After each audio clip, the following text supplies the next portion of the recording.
Okay, you're good. Right now, 100% in-person learning. Many Catholic schools in the Brooklyn Diocese reopened today for the first time in months. I missed my teachers. New safety protocols, things looking very different. Social distancing markers in place, masks are mandatory for everyone. School leaders believe in their safety plan. We're confident that what we prepared is going to do well for us. That's because they underwent safety training. New York City delayed the opening of its public schools, but Catholic school teachers have gone through rigorous training and are prepared to be back in class. I'm so relieved that our first morning went well. And precautions are in place. Parents have extensive information on what their children can expect and are comfortable with the classrooms. I have faith in the school and the kids and the parents here. We are back to school on Currents News.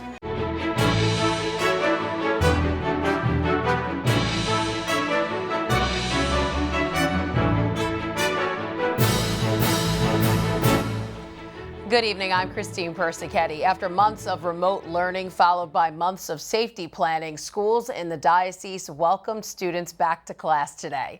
Our coverage tonight begins with Currents News' Emily Druby, who spent day one speaking with students, teachers, and parents in Astoria and Belrose.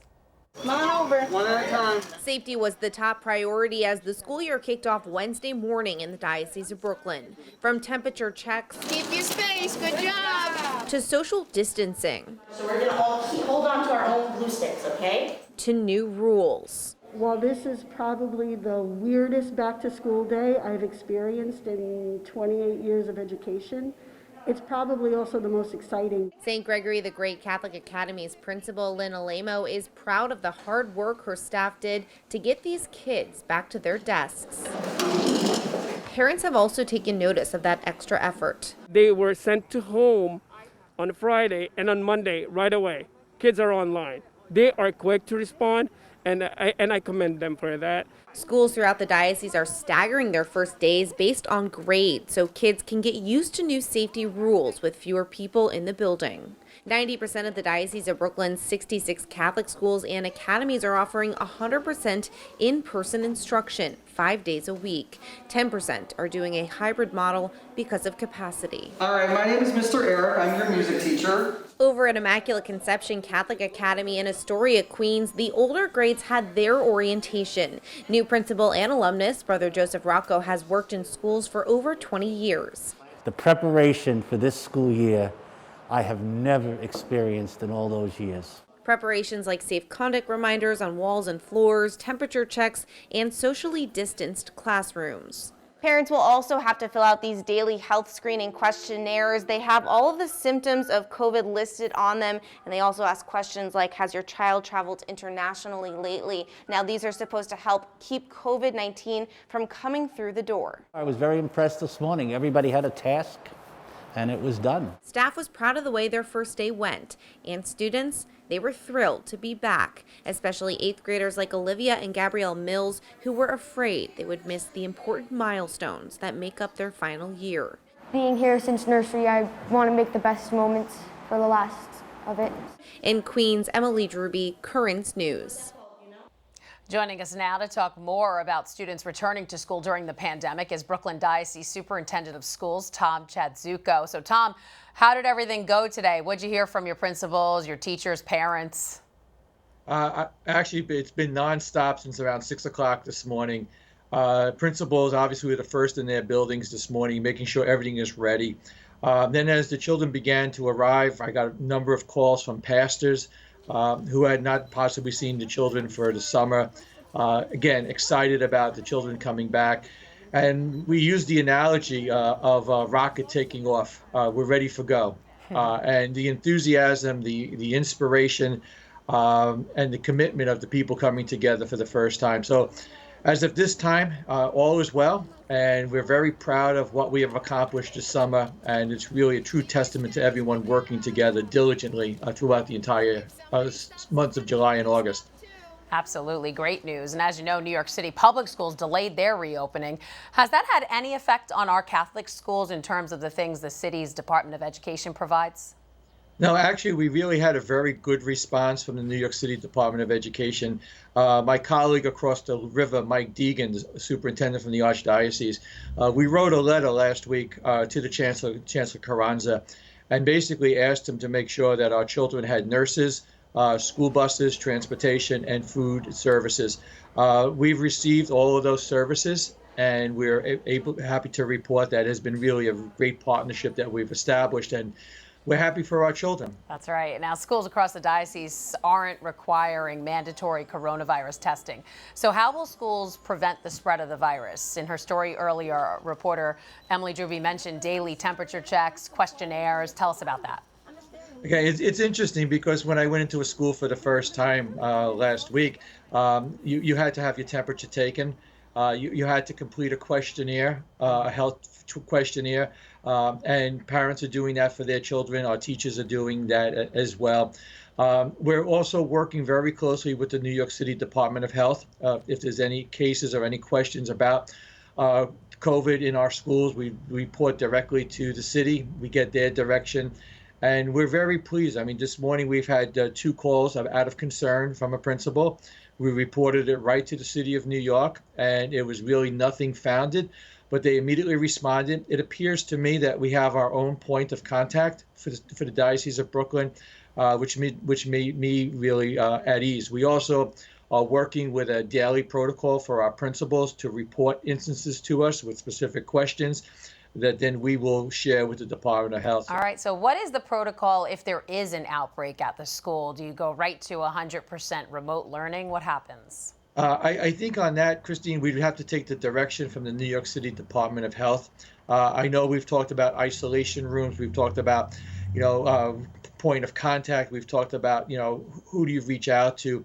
And I think hopefully we don't get to that point, but our position right now is as soon as we hear something, excuse the pun, hear something, say something, report something, and immediately engage the New York City Department of Health.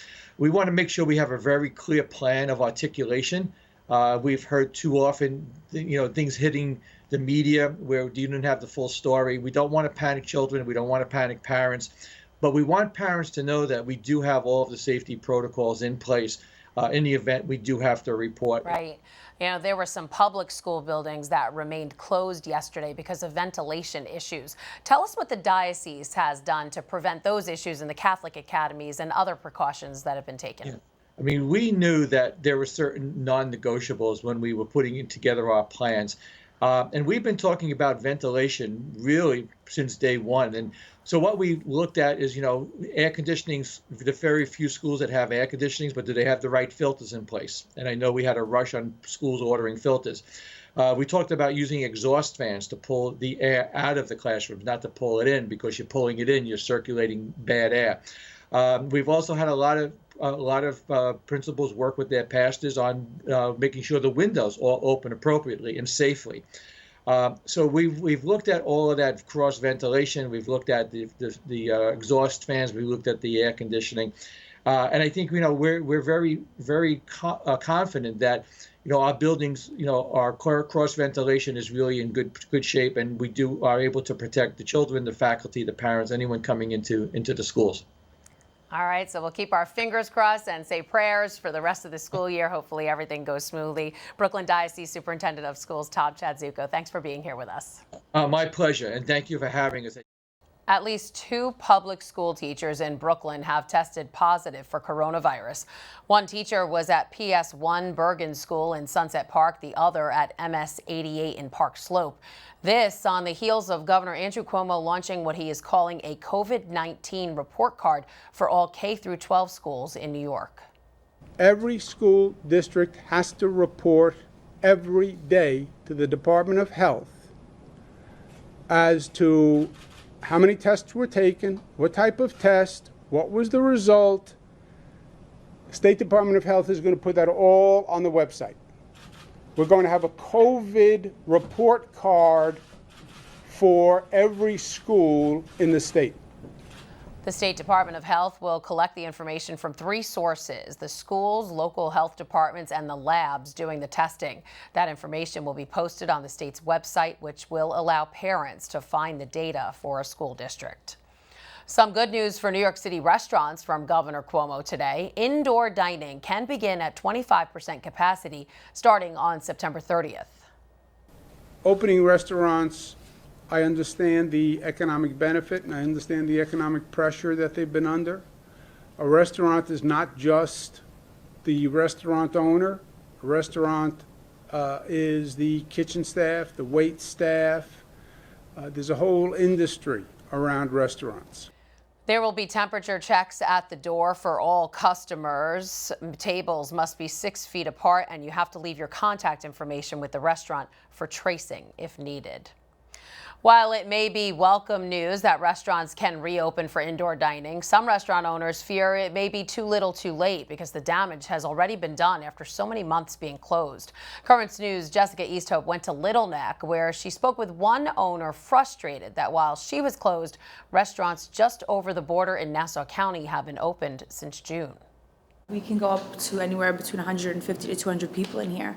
The usually booming dining room at Il Bacco has been empty for 6 months. Owner and operations manager Tina Maria Opedisano says her family's successful Italian restaurant is a ghost of what it once was. We'll have a decent amount of tables, very decent amount of tables with 50% capacity, even 25, I guess. But, While anxiously awaiting the future, Tina Maria can't help but focus on the past. The pandemic has cost the restaurant more than just customers and money.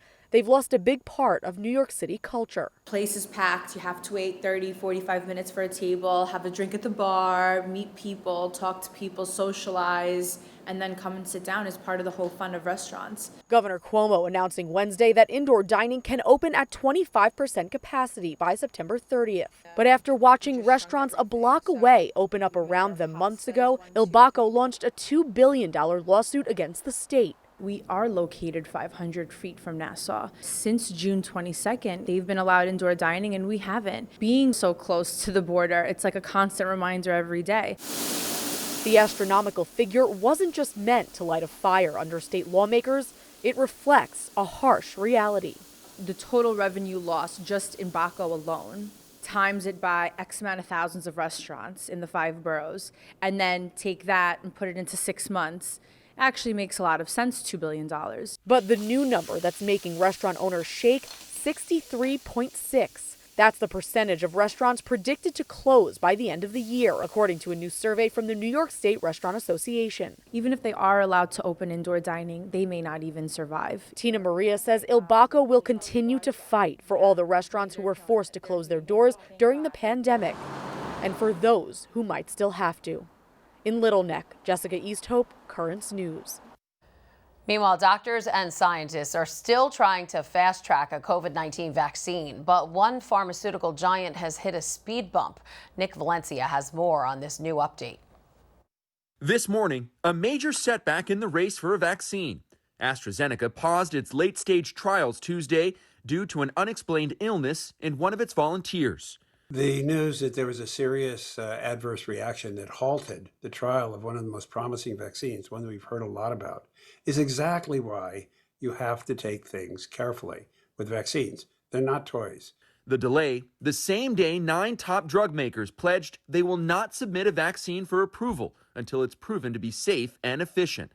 The nation's top infectious disease expert also emphasized why it's essential to have the public's confidence in the science.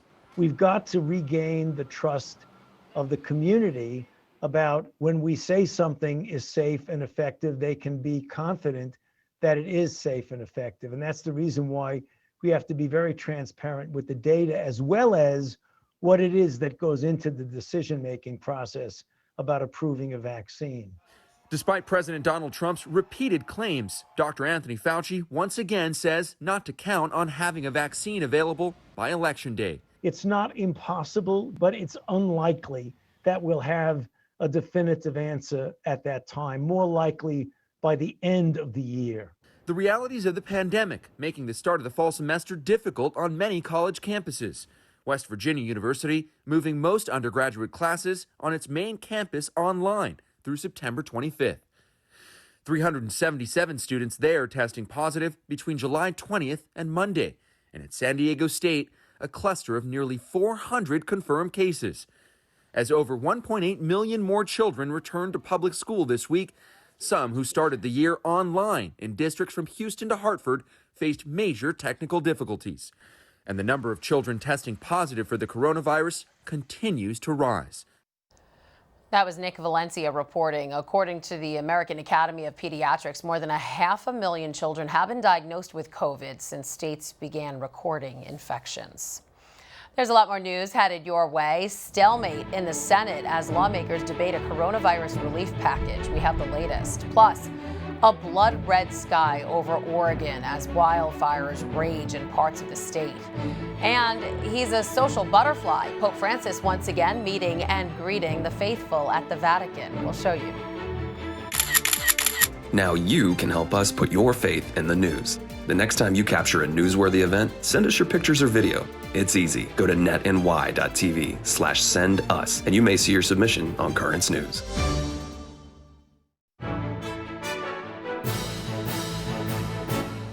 The NYPD has broken a 25-year record for the number of gun busts in a single week.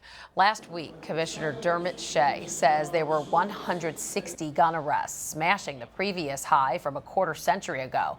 This new stat offers a glimmer of hope as the number of shootings in the city has exploded to levels not seen in decades.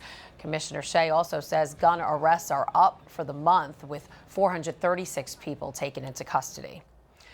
Newly released crime scene photos are providing more details about the night Breonna Taylor was shot and killed by police last March. It happened during a no-knock drug raid on her Louisville, Kentucky apartment. Shell casings were scattered around the area outside her home, and bullet holes littered the scene on the walls in the living room, kitchen, and bedroom. Fragments were also found in 2 neighboring apartments. The photos also show at least one officer was wearing a body cam. The Louisville Police Department has said there is no body cam footage from that night. Stay tuned. Right after Currents News, the Diocese of Brooklyn will be celebrating a Mass for racial justice and solidarity. It's also St. Peter Claver's feast day, a missionary priest who is the patron saint of those in slavery. The special liturgy, celebrated by Auxiliary Bishop Neil Tiedemann, will take place at the Co-Cathedral of St. Joseph in Prospect Heights. Once again, that Mass will be broadcast live on net right after this newscast. GOP senators have revealed their stimulus bill as Congress rolls up their sleeves and gets back to work on coronavirus measures. The so-called skinny bill is expected to be voted on tomorrow, but politicians from both sides of the aisle have issues with the plan. Daryl Forges has more from the nation's capital.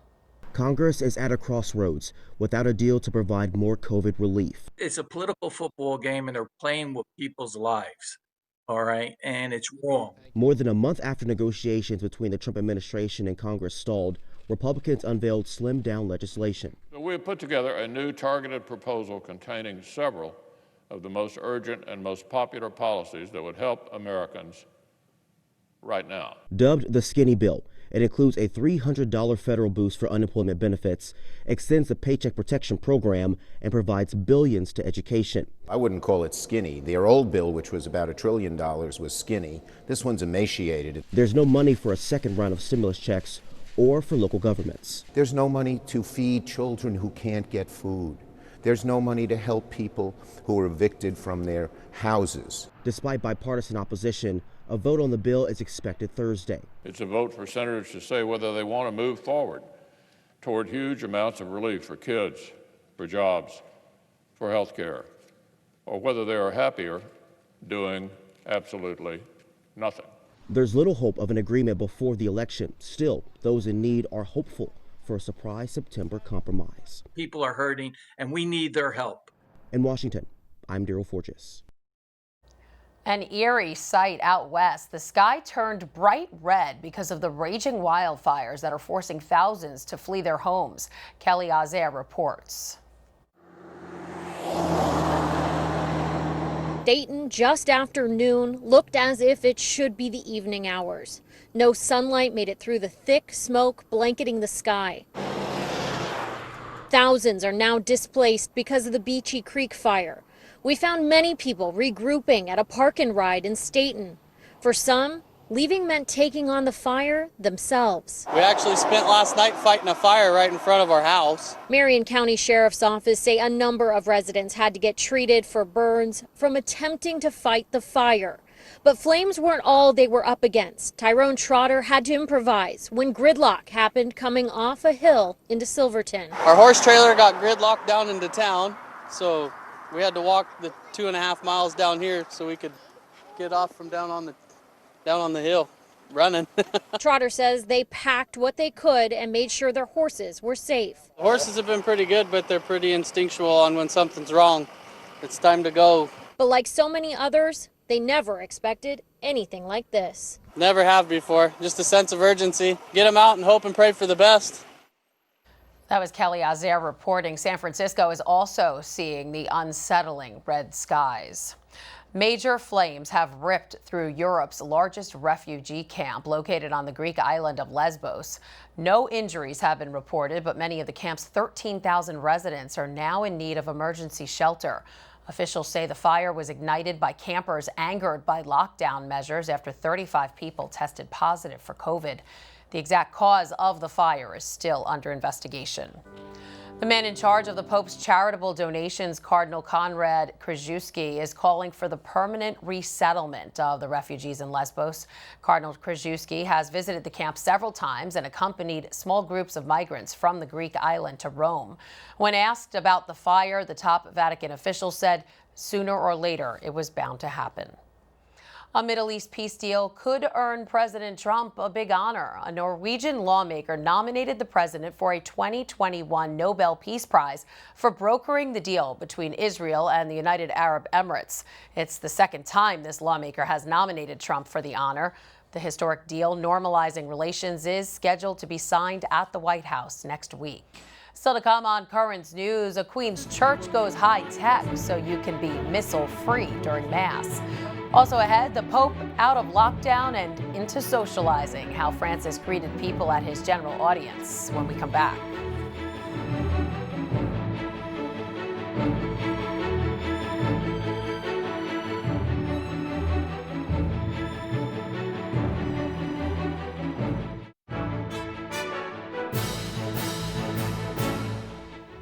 Churches have been forced to get creative because of the coronavirus pandemic, but a Queens parish is taking their tech to the next level. I'm gonna check the Mass. Boom. There you have it. Queen of Angels Church in Sunnyside is using QR codes to help their parishioners stay connected to their church while also keeping hands-free and germ-free. The different codes will allow their flock who have decided to attend church in person to access the readings, bulletin, and donations online. And finally tonight, Pope Francis has said he missed seeing his flock face to face. But it would seem the Holy Father is making up for lost time as he greeted several pilgrims ahead of Wednesday's general audience.